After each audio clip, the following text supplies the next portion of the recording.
Halo, Assalamualaikum warahmatullahi wabarakatuh. Jumpa lagi bersama saya, Adi Tarnadi Channel, yang akan membahas beberapa materi pembelajaran di sekolah. Jangan lupa subscribe, like, dan komen. Terima kasih banyak. Bagaimana kabarnya hari ini anak-anakku? Mudah-mudahan kita selalu dalam lindungan Allah Subhanahu wa Ta'ala. Amin. Sebelum melaksanakan PJJ hari ini, marilah kita berdoa terlebih dahulu agar kita selalu diberikan kesehatan dan dapat melaksanakan PJJ hari ini dengan baik. Sebelum memulai pembelajaran, Bapak ingin bertanya terlebih dahulu. Apakah kamu pernah berkunjung ke Taman Nasional atau kebun raya?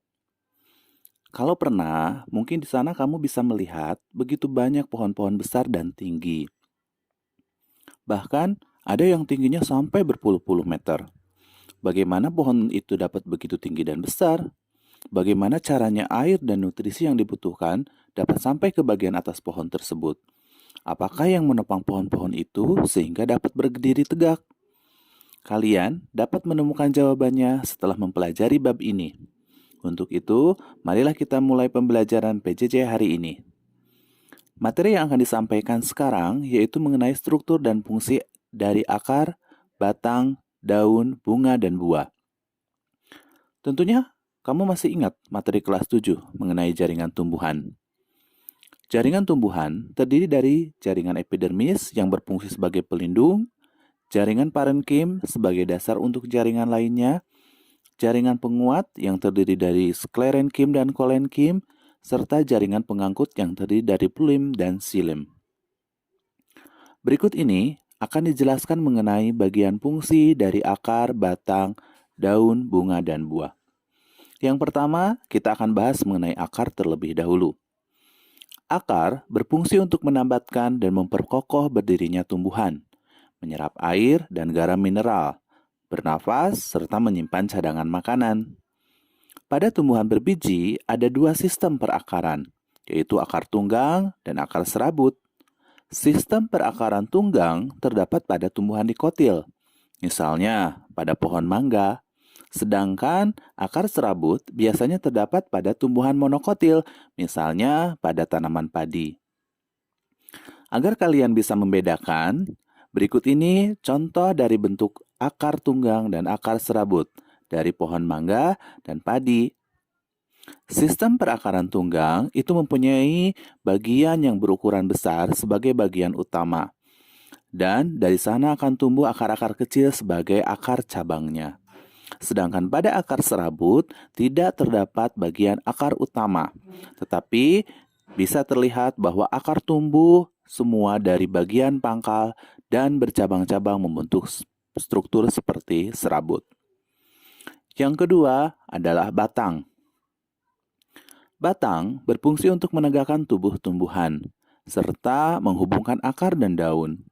Selain itu, batang berfungsi sebagai jalan pengangkutan air dan mineral dari akar menuju ke daun, dan juga sebagai jalan pengangkutan makanan dari daun ke seluruh tubuh tumbuhan. Perhatikan perbedaan antara batang dikotil dan monokotil berikut ini. Bisa kita lihat bahwa batang tumbuhan monokotil memiliki ruas batang yang jelas, sedangkan pada tumbuhan dikotil, ruas batang tidak terlihat jelas. Yang ketiga, daun. Daun memiliki beberapa fungsi, di antaranya sebagai alat untuk mengambil gas karbon dioksida yang digunakan sebagai bahan baku dalam proses fotosintesis, mengatur penguapan air atau transpirasi, dan pernafasan atau respirasi pada tumbuhan. Pada bagian sebelumnya, kita sudah mempelajari bahwa sistem perakaran dan batang antara tumbuhan dikotil dan monokotil itu berbeda. Lalu, apakah struktur luar daun monokotil dan dikotil juga berbeda? Untuk lebih jelasnya, perhatikanlah gambar berikut pada struktur daun. Ternyata benar, terdapat perbedaan antara struktur luar dari daun monokotil dan dikotil. Perbedaan tersebut terlihat jelas dari peruratan daunnya. Daun monokotil memiliki peruratan daun yang sejajar, Sedangkan daun pada tumbuhan dikotil memiliki peruratan daun yang menjala. Yang keempat, bagian bunga. Kamu pernah melihat bunga kan? Apakah kamu tahu apa fungsi dari bunga? Benar sekali. Bunga berfungsi sebagai alat reproduksi generatif pada tumbuhan. Bunga biasanya memiliki warna yang beragam untuk menarik serangga yang membantu proses penyerbukan. Bagian yang terdapat pada bunga diantaranya. Yang pertama ada kelopak atau kita sebut dengan calyx, yang berfungsi sebagai selubung untuk melindungi kuncup saat bunga belum mekar. Yang kedua ada mahkota bunga atau corolla, yang memiliki bentuk dan warna yang beragam. Biasanya, bagian ini berfungsi untuk menarik serangga atau hewan lainnya. Yang ketiga, ada benang sari atau stamen.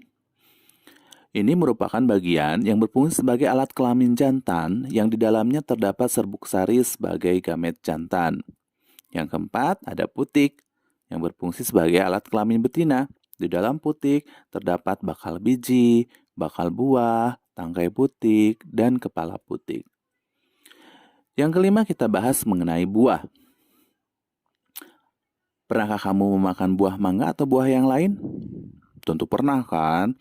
Ketika kamu memakan buah mangga, biasanya di dalamnya itu terdapat biji. Dari manakah biji tersebut berasal? Masih ingat bagian dari bunga tadi?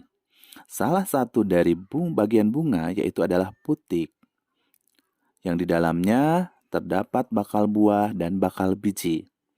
Pada perkembangan selanjutnya, bakal buah akan berkembang menjadi buah, sedangkan bakal biji akan berkembang menjadi biji. Baiklah, setelah mempelajari materi ini, coba kita perhatikan beberapa gambar tumbuhan berikut ini. Pada umumnya, setiap tumbuhan setidaknya memiliki 3 organ utama, yaitu akar, batang, dan daun. Beberapa tumbuhan memiliki fungsi akar, batang, dan daun yang khusus, seperti pada tumbuhan yang ada pada gambar berikut. Cobalah untuk menganalisis fungsi khusus bagian pada tumbuhan berikut ini. Menurut pendapatmu, apa fungsi khusus organ tumbuhan tersebut? Catat dan isi tabelnya pada buku catatan. Silakan kalian jawab pada buku catatan kalian ya. Jangan lupa, apabila sudah dikerjakan, setorkan hasilnya melalui aplikasi WhatsApp.